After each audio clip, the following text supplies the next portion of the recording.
The research vessel floated silently through the asteroid field. Inside the ship, Daewon pressed his face against the viewing window and stared at the massive object ahead. It was unlike anything he had ever seen in his 15 years as a xenoarchaeologist. "It's enormous," Hana whispered beside him. She was the team's linguist, and her eyes were wide with wonder. How did we miss this for so long?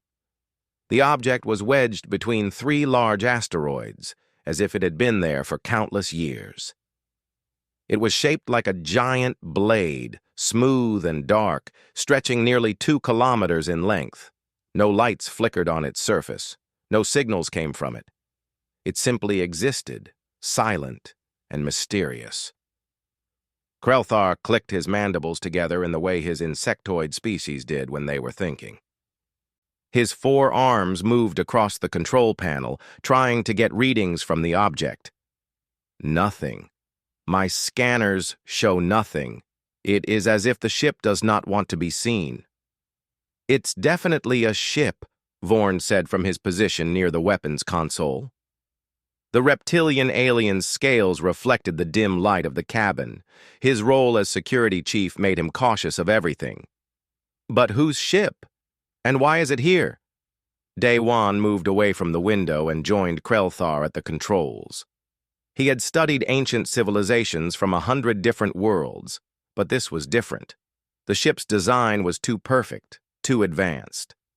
"Run a dating scan on the asteroids around it." Krelthar's fingers danced over the controls.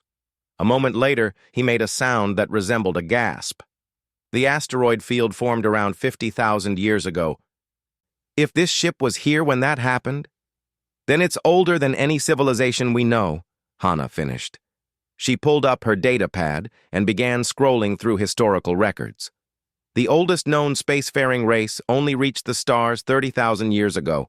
This predates everything. The team fell silent. 50,000 years was an impossible amount of time. Empires rose and fell in that span. Stars were born and died. And yet this ship sat here, waiting. "We need to board it," Daewon said. Vorn's head snapped toward him. "That could be dangerous.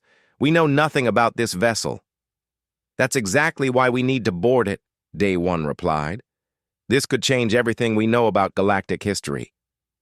After an hour of preparation, the team suited up and took the small shuttle across the space between their ship and the ancient vessel. As they grew closer, Daewon could see details on the hull. The surface was not metal, or at least not any metal he recognized.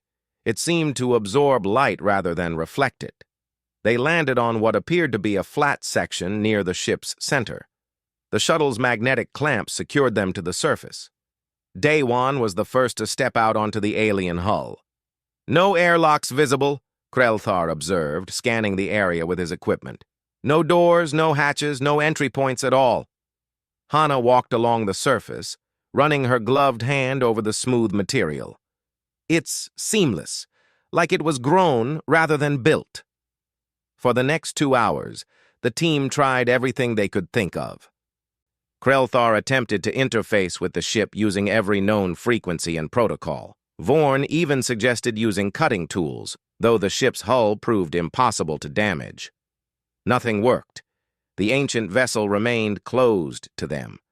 Daewon felt frustration building in his chest.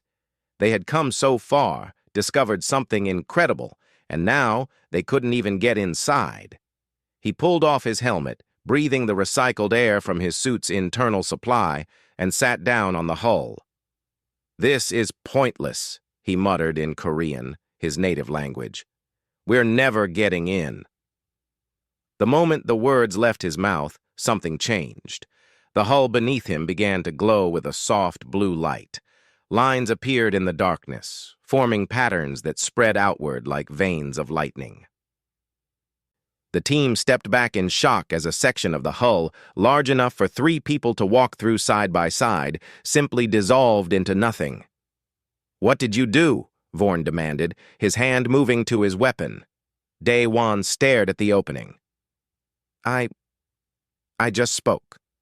I said we weren't getting in." In what language? Hana asked, her voice trembling with excitement. Korean, my native tongue. Krelthar approached the opening cautiously. The ship responded to your voice, to human speech. He turned to look at Daewon with his compound eyes. Why would an ancient ship respond to humans? Nobody had an answer. Hana stepped forward and peered into the darkness beyond the opening. There's only one way to find out.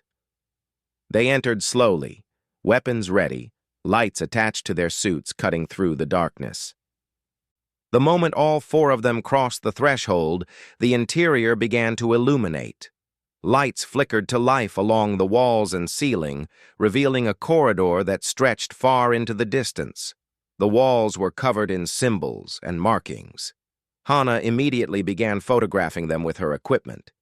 These markings, I've seen something like this before, but that's impossible.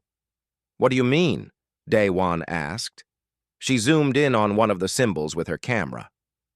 These are similar to proto-human script, the kind that dates back to early human civilization on Earth, over 10,000 years ago.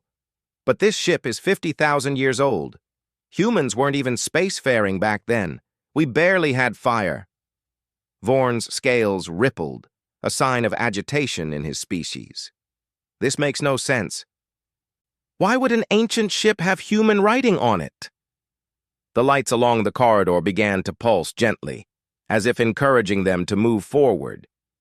Daewon took the lead, walking deeper into the vessel. With each step, more systems activated around them. Panels on the walls lit up with displays showing information in languages they couldn't read yet. The ship is waking up, Krelthar said with wonder in his voice. After 50,000 years of sleep, it's waking up because humans are here. They walked for what felt like an eternity, though it was probably only 10 minutes. The corridor opened into a massive chamber. The ceiling soared high above them, and in the center of the room stood a platform surrounded by consoles and displays. But what caught their attention was the holographic image that appeared above the platform. It showed a map of the galaxy, but not as they knew it. The stars were in different positions, the spiral arms slightly offset. This was the galaxy as it had been 50,000 years ago. By the ancestors, Hana breathed. What is this place? Daewon approached one of the consoles. The symbols on it were similar to what they had seen in the corridor. Almost instinctively, he reached out and touched the surface. The entire room exploded with light and sound. Holographic displays erupted from every surface, showing images and data that scrolled too fast to read. And then from speakers hidden in the walls, a voice spoke. It was not speaking in any language Daewon knew, yet somehow he understood every word. It was as if the meaning was being placed directly into his mind. He looked at Hana and saw the same recognition in her eyes. She understood it too, but Krelthar and Vorn looked confused. What is it saying? The insectoid asked. We cannot understand. The voice continued, and a holographic figure began to form above the platform. It was humanoid, appearing as an elderly person with kind eyes and wearing robes that seemed to shimmer with starlight. Welcome home, children of the cradle, the hologram said, and only the humans could understand. We have waited so long for your return. Daewon stared at the holographic figure floating above the platform. The elderly humanoid image looked at him with eyes that seemed both sad and hopeful. Around him, the ship hummed with energy that had been dormant for thousands of years. What did it say? Vorn asked again, his voice sharp with suspicion. Why can you understand and we cannot? Hana stepped forward, her hand trembling as she reached toward the hologram. It called us children of the cradle. It said it has been waiting for us to return. Krelthar's antennae twitched rapidly. Return? Humans have never been here before. This makes no logical sense. The hologram turned its attention to the alien crew members. When it spoke again, Daewon could hear two voices at once. One he understood perfectly, speaking directly to his mind. The other was just meaningless sounds that Vorn and Krelthar could hear. "I am called Keeper," the hologram said.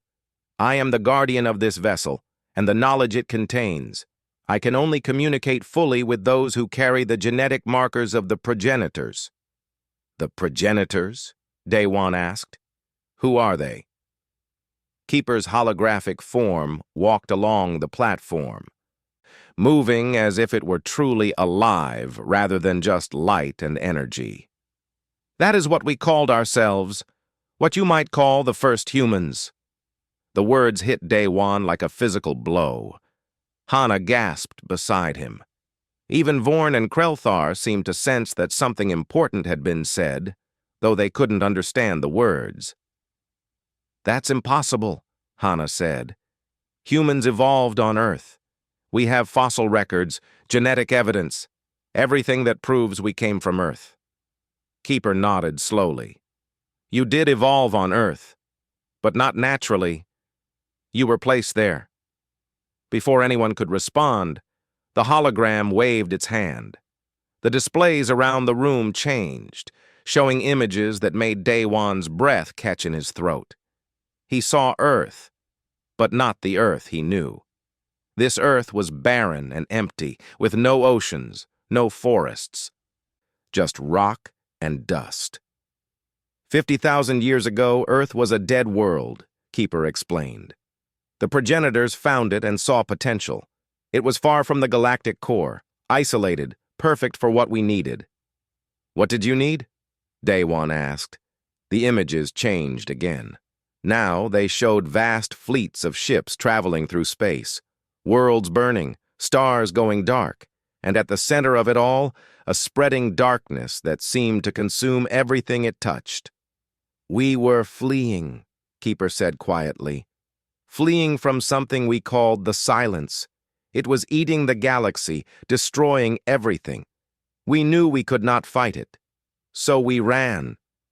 Hana was recording everything, her hands shaking as she held her equipment. "What was this Silence?" "A force that unmakes reality itself. Where it passes, stars cease to burn. Planets simply cease to exist. It does not kill. It erases, as if things never were at all." Vorn had been listening to Daewon translate, and now he spoke up. "If this is true, where is this Silence now? Why is the galaxy still here?" Keeper's expression became even sadder. "We do not know. We scattered ourselves across the galaxy, seeding worlds with our people. Earth was one of many. We gave you genetic locks, memories hidden in your very cells that would only awaken when you reached for the stars again." "Why hide?" Daewon asked. "Why make us forget?" "Because the Silence tracked technology. It found civilizations by their signals, their energy signatures. So we made you primitive again. We took away all knowledge of space travel, all advanced technology. We made you hunters and gatherers, and we hoped that by the time you reached the stars again, the Silence would have passed." The hologram showed more images. Daewon saw groups of humans, thousands of them being placed on Earth. He saw great machines terraforming the planet, creating oceans and atmospheres. He saw the ships leaving, abandoning the humans to their primitive existence. "We gave you everything you needed to survive and evolve," Keeper continued. "Strong bodies, adaptable minds, the ability to thrive in any environment. You were designed to be survivors." Jinho and Mirai entered the chamber at that moment. They were part of the security and medical team that had been checking other parts of the ship. Both stopped short when they saw the hologram. "What's going on?" Jinho asked, his hand on his weapon. "We're learning the truth about humanity," Hana said softly. "And it's not what we thought?" Keeper acknowledged the new arrivals with a nod. "More children. Good. You will need many voices for what is to come." "What do you mean?" Daewon asked. Instead of answering, Keeper gestured to the walls. Panels slid open, revealing corridors leading deeper into the ship.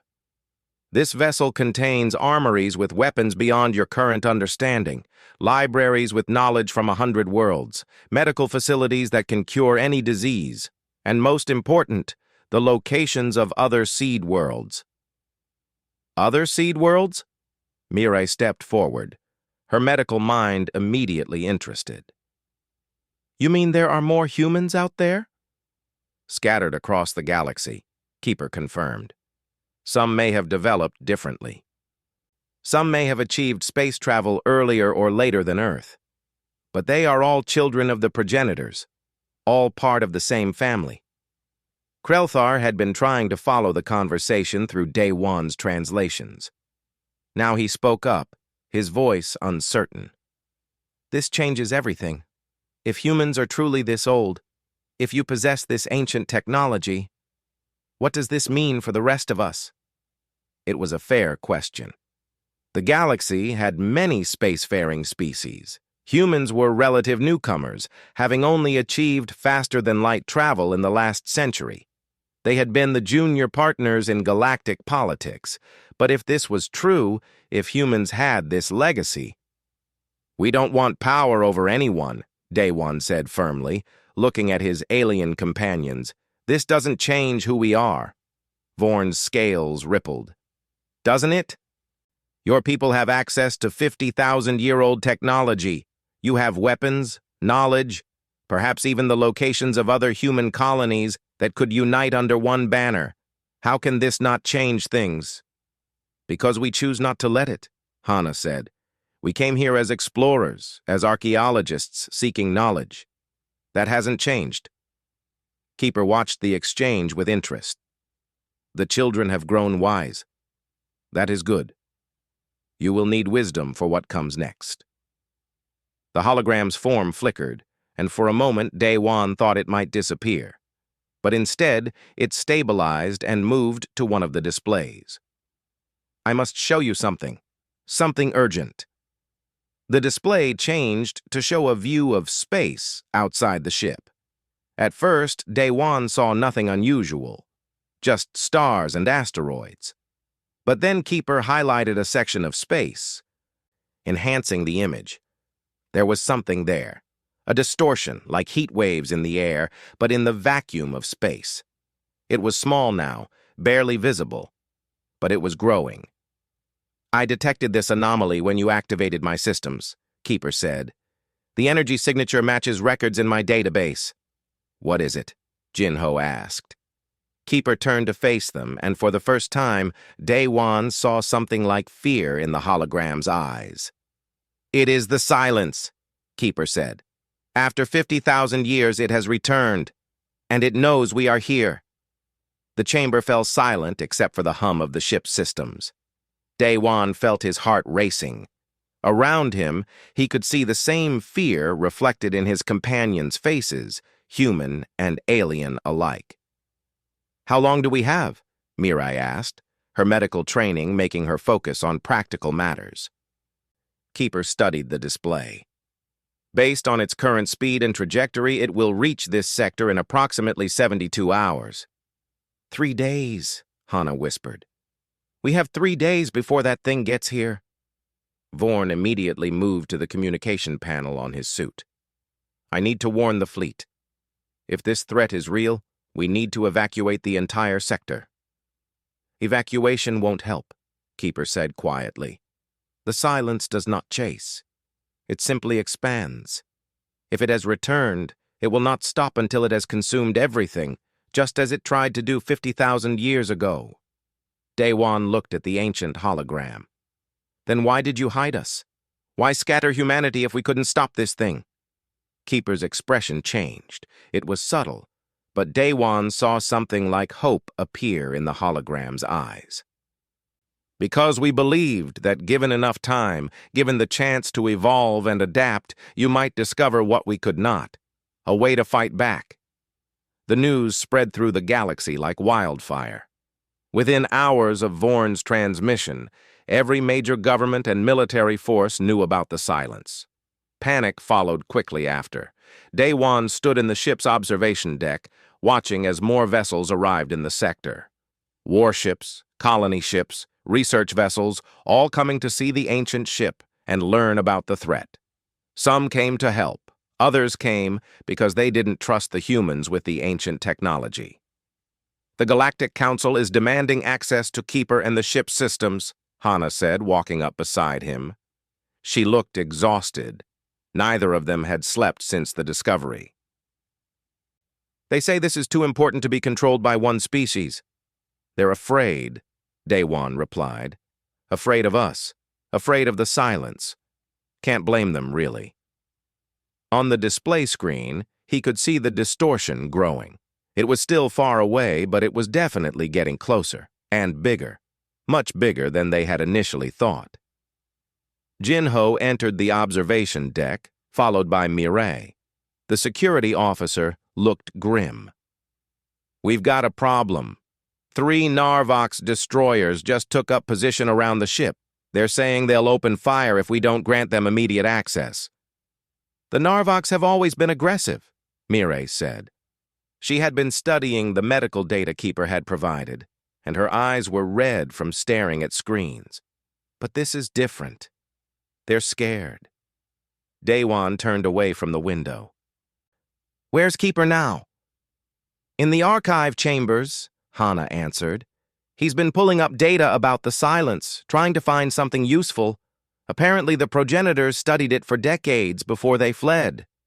They made their way through the ship's corridors. Over the past day, more sections had activated. The vessel was slowly coming back to life, responding to the presence of humans. Each time someone spoke, new areas opened up. It was clear that the ship had been designed to respond only to human voices and human presence. The archive chamber was enormous, filled with holographic displays that stretched from floor to ceiling. Keeper stood in the center, surrounded by floating screens of data. The hologram looked different now, more tired somehow, even though it was just light and energy. Have you found anything? Daewon asked. Keeper turned to face them. I have found many things, most of them troubling.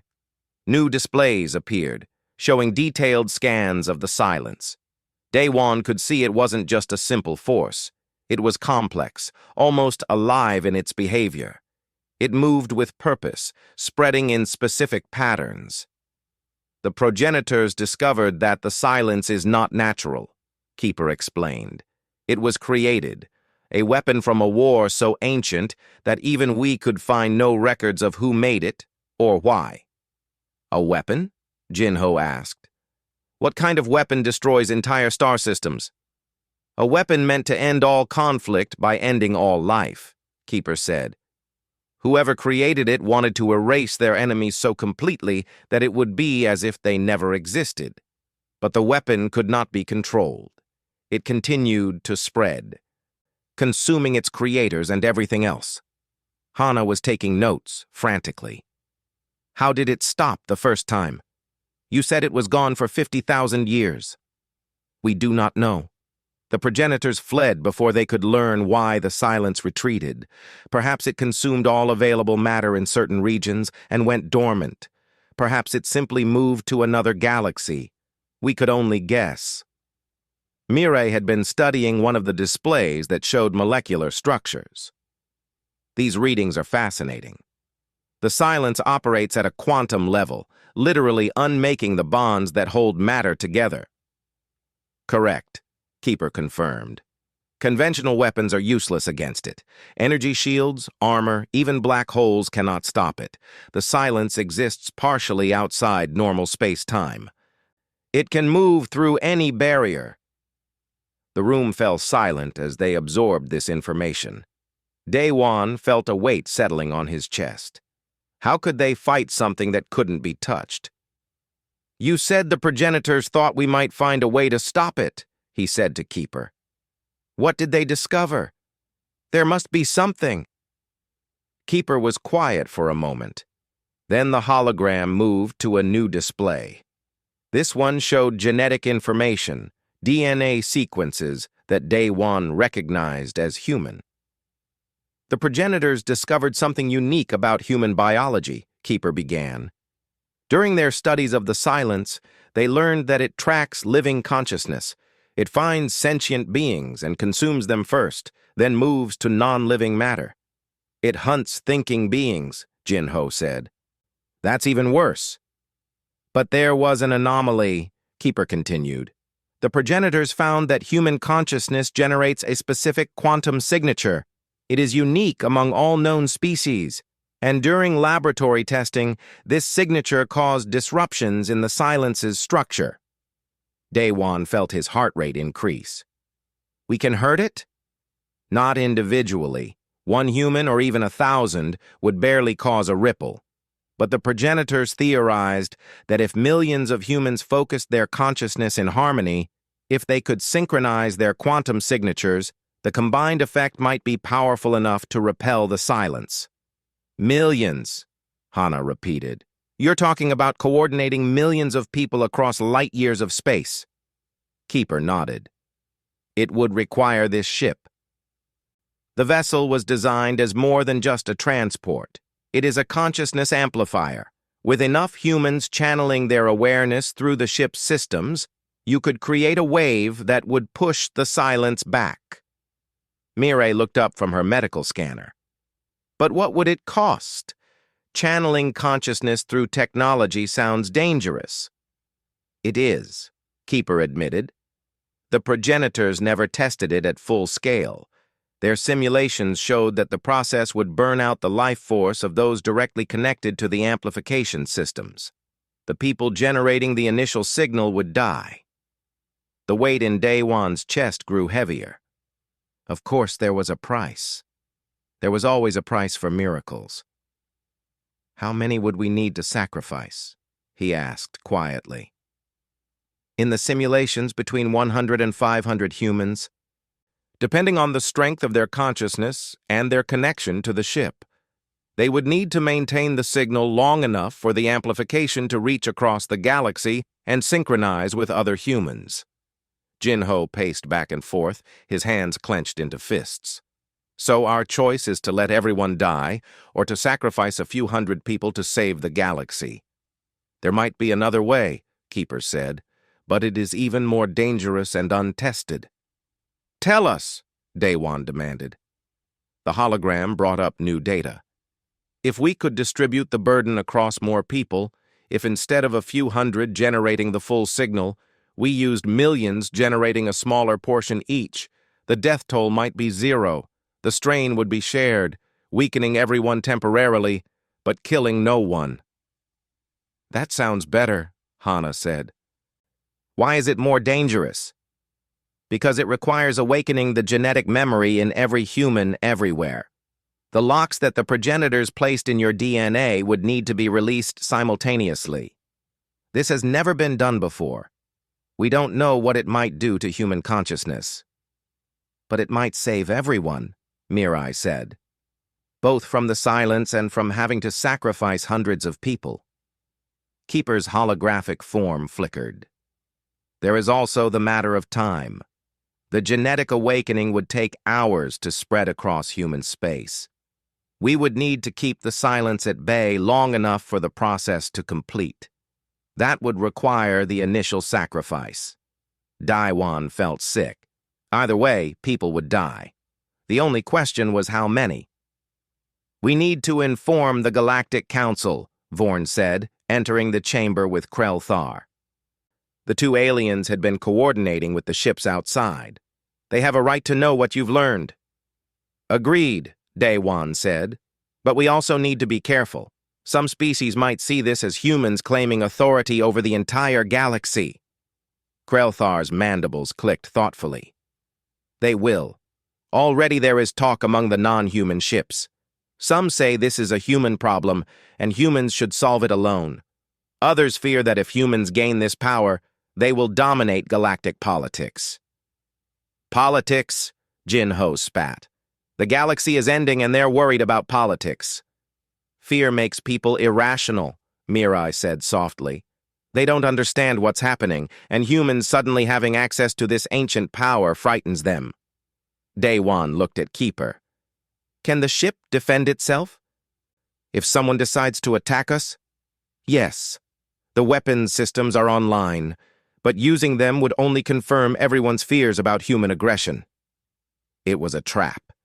If they didn't use the ship's power, the silence would destroy everything. If they did use it, they might save the galaxy but tear apart the political unity that kept peace among the species. Hana stepped forward. "We need to make a broadcast. Let me speak to everyone, human and alien alike. Let me explain what we've learned and what we're facing. People deserve to know the truth." "And if they don't believe you?" Vorn asked. "Then at least we tried," she replied. Daewon made a decision. "Do it. Send the message to every ship, every world. Tell them everything Keeper told us. Give them the choice to help or not." As Hana moved to prepare the broadcast, alarms suddenly blared throughout the ship. Keeper's form turned toward the main display, and what Daewon saw made his blood run cold. The silence had accelerated. It wasn't 72 hours away anymore. It would arrive in 24 hours, and it was heading straight for them. The command center of the ancient ship buzzed with activity. Dozens of humans had been brought aboard from various vessels in the fleet. Daewon recognized scientists, military personnel, and even some civilian volunteers. All had come when they heard Hana's broadcast. 24 hours, Admiral Yuna said, studying the tactical display. She had arrived with a contingent from Earth's defense fleet, taking command of the military response. Her sharp eyes missed nothing. "That's not enough time to evacuate even a fraction of the people in this sector." Daewon watched as the display showed the silence growing closer. It was massive now, a spreading wave of distortion that consumed everything in its path. 3 alien scout ships had tried to take readings. All 3 had simply ceased to exist when they got too close. "We need to start the genetic awakening now," Mireille said. She had been working with Keeper to understand the process. "Even if we begin immediately, it will take 6 hours minimum to reach all human populations. Which means we need to hold the silence back for at least that long," Jinho added. He stood near the weapons console, though everyone knew conventional weapons wouldn't help. Keeper's hologram materialized beside them. "I have prepared the awakening sequence, but I must warn you again. We do not know all the effects this will have on human consciousness." Hana looked up from her communication station. "The response to my broadcast has been overwhelming. We have volunteers from every human world. Millions are ready to participate in the synchronized consciousness wave." "And the non-human response?" Admiral Yuna asked. Vorn answered that question. He and Krelthar had been acting as liaisons with the alien vessels. "Mixed. Some species are offering support. Others are demanding we hand over the ship. The Narvoks have threatened to attack if we attempt to activate the ship's full power." "Let them try," one of the human officers muttered. "No," Daewon said sharply. "We can't start a war while trying to save the galaxy. We need to find another way." A new figure entered the command center. Taemin was young, barely 20, but he was one of the most skilled pilots in the human fleet. He had volunteered to interface with the ship's navigation systems. "I've been running synchronization tests," Taemin said, slightly out of breath. "The ship responds incredibly well to verbal commands combined with focused thought. It's like it reads your intentions." Keeper nodded. "The progenitors designed the ship to work with human neural patterns. A skilled operator can control entire systems with nothing more than words and will." "Show me," Admiral Yuna commanded. Taemin approached the central console and placed his hands on it. "Navigation online," he said clearly. The displays immediately shifted, showing a 3-dimensional map of the surrounding space. "Focus shield power to forward sections." The map changed again, showing energy distribution throughout the ship. "Remarkable," Yuna said. "How precise is the control?" "Very. I can target individual systems, redirect power, even plot courses through normal space and hyperspace simultaneously." Taemin looked at Keeper. This ship could outmaneuver anything in our current fleet. That gives me an idea, Daewon said. Everyone turned to look at him. What if we don't try to fight the silence here? What if we lead it away from populated space? Keeper considered this. The silence will follow this ship. Our activation drew its attention. If we move, it will pursue. Exactly. We use this ship as bait. Lead the silence away from the populated sectors while we complete the genetic awakening. Then, once everyone is synchronized, we activate the consciousness wave and push it back. Admiral Yuna studied the tactical display. It could work. But whoever flies this ship will be in extreme danger. They'll be the closest to the silence when we activate the wave. I'll do it, Taemin said immediately. I know the ship's systems better than anyone now. You'll need a crew, Jinho said. Navigation, weapons, engineering, I volunteer. As do I, Mireille added. If people are going to be channeling their consciousness through this ship, we'll need medical monitoring. More voices joined in. Within minutes, a crew of 20 volunteers had stepped forward. Daewon felt pride swell in his chest. These people were willing to risk everything. What about the initial sacrifice? Hana asked quietly. Keeper said we need people to generate the base signal, to hold the silence back while the awakening spreads. Someone has to maintain that connection even though it will kill them. The command center fell silent. Everyone knew this was coming, but no one wanted to face it. I'll be one of them, a voice said. Everyone turned to see an elderly woman step forward. Her name was Soman, and she had been a researcher on one of the colony worlds. I'm 73 years old. I've lived a full life. Let me do this. Others stepped forward. Some were elderly like Soman. Others were simply brave, willing to give their lives for the chance to save everyone else. Within an hour, they had 112 volunteers. Daewon felt tears stinging his eyes. He had known humanity was capable of great things, but seeing this level of sacrifice humbled him. We honor your choice, Admiral Yuna said to the volunteers. Her voice was thick with emotion. The galaxy will remember what you do here. Keeper began preparing the systems. The volunteers were taken to a special chamber where they would connect to the ship's consciousness amplifier. Medical teams, led by Mireille, made sure everyone was as comfortable as possible. Outside, the fleet began to reposition. Human ships formed a protective perimeter around the ancient vessel. Some alien ships joined them, having decided that the threat was real enough to put aside their fears.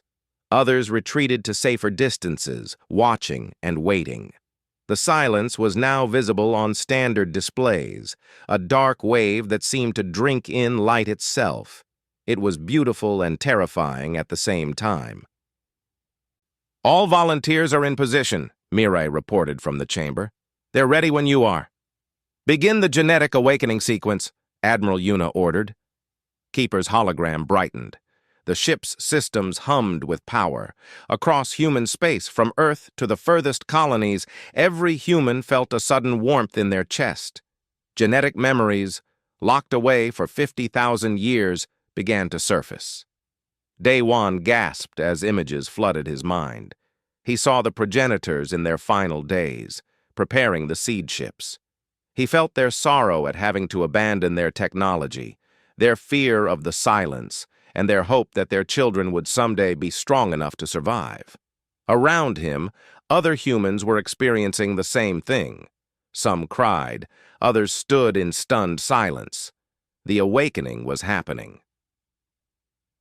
Status report, Yuna demanded, shaking off the mental images. Hana checked her displays. The signal is spreading.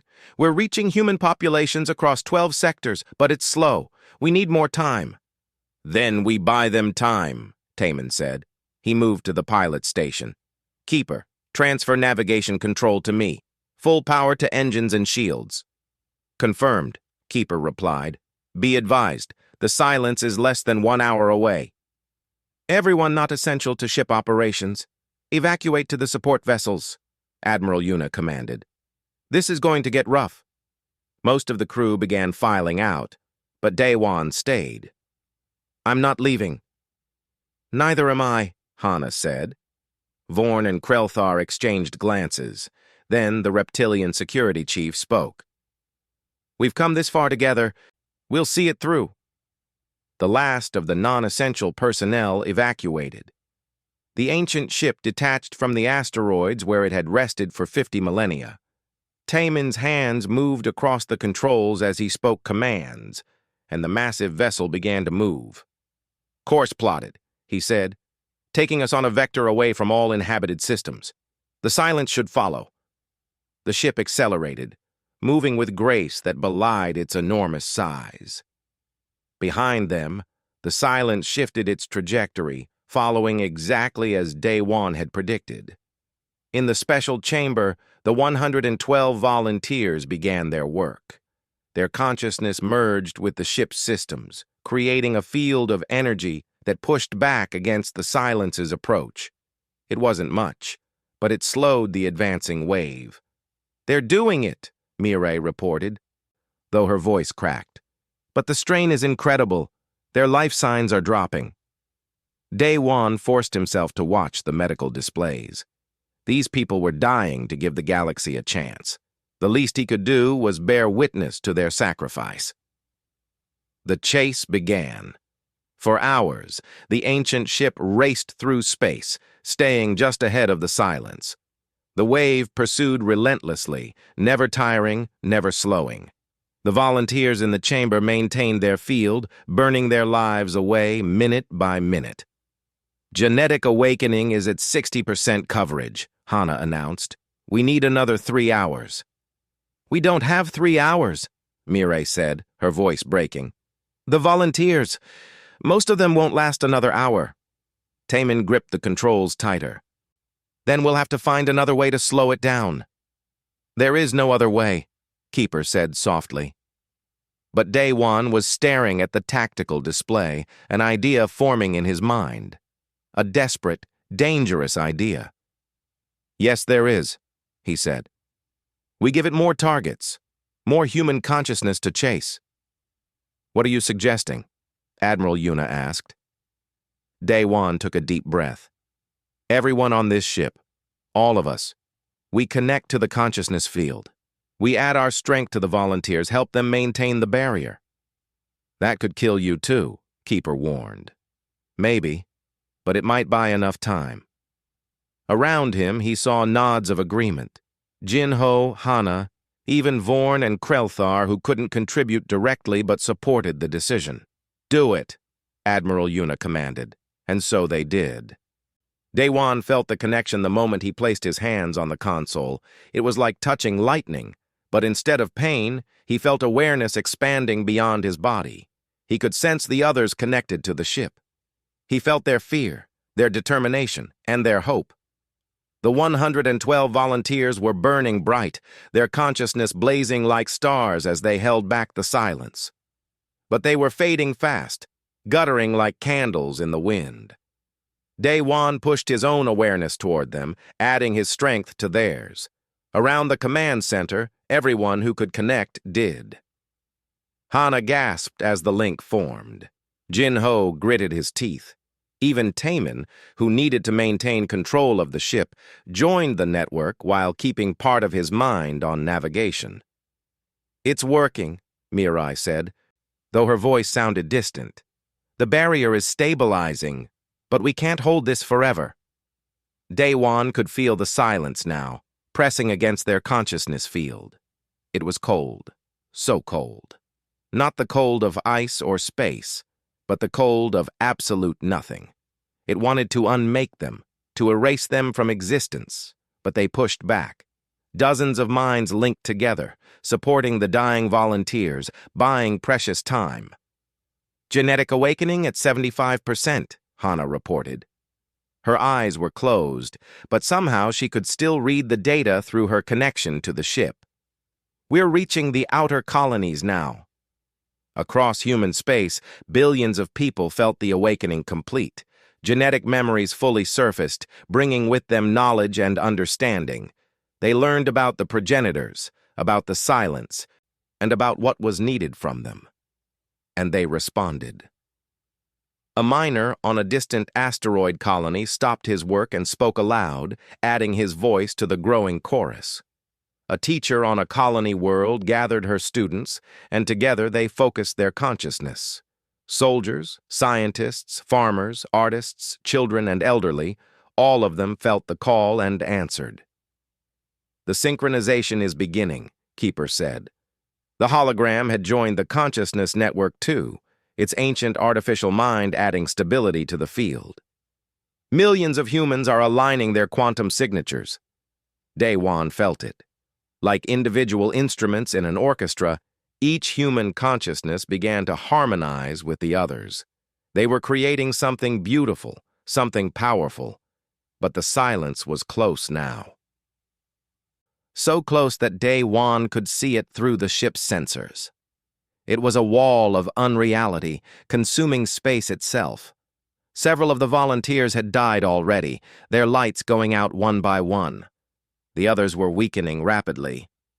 "We need more time," Admiral Yuna said through gritted teeth. She too was connected to the network, though maintaining her command functions took enormous effort. "Just a little more." Taman pushed the ship harder, coaxing more speed from engines that hadn't run in 50,000 years. The ancient vessel responded to his desperation, giving everything it had. 90% awakening, Hana reported. "Almost there." More volunteers died. Daewon felt each death like a physical blow. Soman, the elderly researcher, was among them. Her last thought was peaceful. "I lived well," she seemed to say. "This is a good ending." Tears streamed down Daewon's face, but he held on. They all held on. 100%, Hana finally said. "Every human in known space is awakened." "Then let's end this," Admiral Yuna commanded. "Keeper, initiate the consciousness wave." "Initiating," the hologram responded. The ship began to hum with power unlike anything Daewon had ever felt. The consciousness of millions, billions of humans flowed through the ancient vessel. The ship amplified it, focused it, and turned it into a weapon. But Keeper's voice cut through the growing harmony. "There is something you must know. Something the progenitors discovered in their final experiments." "What?" Daewon asked, though speaking while maintaining the connection was difficult. "The silence is not a natural phenomenon. It was designed, created by an ancient race as a weapon, but the progenitors learned something crucial in their studies. The silence can only be permanently stopped by the same thing that created it: consciousness. Specifically, a consciousness willing to sacrifice everything." "What are you saying?" Admiral Yuna demanded. "The wave you are creating will push the silence back, scatter it across space. But without a focal point, without someone to channel the full power at its heart, it will eventually reform and return." Taman understood first. "You need someone to fly into the silence, to be the spear point of the consciousness wave." "Yes, and whoever does will not return. Their consciousness will be used to seal the silence, to imprison it at a quantum level where it can never reform." The command center fell silent, except for the hum of power building in the ship's systems. Everyone connected to the network felt the truth of Keeper's words. Someone had to die. Really die, permanently, becoming the lock that would keep the silence contained forever. "I'll do it," Taman said immediately. "I'm already controlling the ship. I can make the approach." "No," Daewon said. "You're too young. You have your whole life ahead of you." "So do you," Taman replied. "And you have more knowledge, more experience that the galaxy needs. Let me do this." Others began volunteering. Jinho, several of the military officers, even some of the scientists. Each person willing to become the sacrifice. Keeper spoke again. "It cannot be just anyone. It must be someone who understands what they are doing, someone who can maintain focus even as they are being unmade. It requires strength of will, knowledge, and acceptance." Daewon looked around at his crew, at Hana, who had translated the first words and helped them understand their heritage. At Jinho, who had stood guard through every danger. At Taemin, the brilliant pilot who had learned to fly a ship older than human civilization. And he thought about all the people who had already died. The 112 volunteers burning themselves out to give everyone else a chance. Somin and her peaceful last thought. "I'll go," Daewon said quietly. "No," Hana said immediately. "Daewon, you can't." "I can. I should. I'm the one who discovered the ship. I'm the one who spoke first and woke it up. This started with me." "Let it end with me." Admiral Yuna looked at him for a long moment. Then she nodded slowly. "If this is your choice, we honor it." Daewon felt the network of consciousness around him, billions of humans linked in harmony. He felt their support, their gratitude, and their sorrow. "Taemin, get everyone to the escape pods," Daewon said. "I'll need to be alone for this." "I'll stay to help you navigate," Taemin said. "No, I can control the ship now. Keeper will guide me. Everyone needs to evacuate." They argued, but Daewon was firm. One by one, the crew disconnected from the network and made their way to the escape pods. Hana was the last to leave, hugging him tightly. "You're the bravest person I've ever known," she whispered. "I'm just a xenoarchaeologist," he replied with a small smile. "I study dead civilizations. Fitting that I join them." She kissed his cheek and then left, tears streaming down her face. Alone now, except for Keeper, Daewon stood at the command console. Through the network, he could feel billions of humans ready to unleash their combined consciousness. All they needed was his signal, his sacrifice. "Are you afraid?" Keeper asked. "Terrified," Daewon admitted, "but also honored. The progenitors gave us life, gave us a chance. This is how I repay that gift. They would be proud of you, proud of all humans. You have become more than they ever hoped." Daewon took manual control of the ship. He could feel it responding to his thoughts, eager to complete its final mission. "Ready to initiate consciousness wave," Keeper announced. "All human minds synchronized and standing by." "Tell them," Daewon said. "Tell them to give it everything. Hold nothing back." The message went out. Across the galaxy, billions of humans prepared themselves. Daewon pointed the ship directly at the silence and accelerated. The wave of unreality loomed before him, vast and terrible. "For humanity," he said. "For the progenitors. For everyone who died to get us here." He crossed the threshold into the silence. Pain, cold, the sensation of being unmade atom by atom. But Daewon held on, maintaining his focus even as his body began to dissolve. Through the ship's systems, he channeled the consciousness wave. Billions of human minds spoke as one. Their combined quantum signature, amplified through the ancient vessel, struck the silence like a hammer blow. The wave of unreality shuddered, fractured, and began to break apart. Daewon could feel himself disappearing, but he didn't let go. He focused on one thought, one intention. Lock it away. Seal it forever. Never let it harm anyone again. His consciousness expanded, wrapping around the fragments of the silence like chains. He wove himself into the quantum structure of space itself, becoming a prison that could never be broken. The last thing he saw was the stars, beautiful and bright, full of life and possibility. The last thing he thought was simple: we made it. We survived. And then he was gone. Far away, on the fleet ships that had evacuated, the crew watched as the silence shattered. Fragments scattered across space and then simply vanished, sealed away by Daewon's sacrifice. Hana fell to her knees, sobbing. Around her, others cried too. They had won, but the price had been terrible.